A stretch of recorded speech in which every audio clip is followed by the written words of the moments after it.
Only in the Philippines.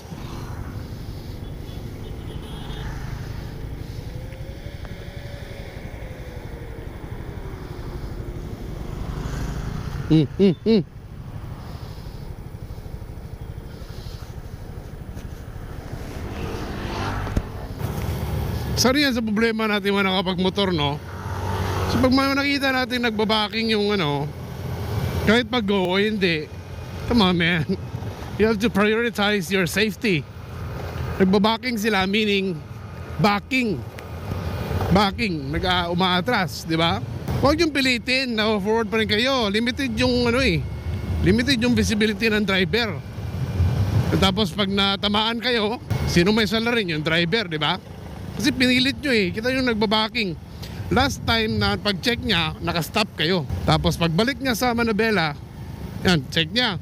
Pag-check niya na nakastop kayo, balik siya sa Manobela, aatras, limited yung visibility, tapos nakadecide kayong, sige, forward ko na lang, pilitin ko na lang. Kaya kayo tamaan. Pag may nagbabaking, mag-stop kayo. Bigayan lang mga kamaradas, bigayan, okay?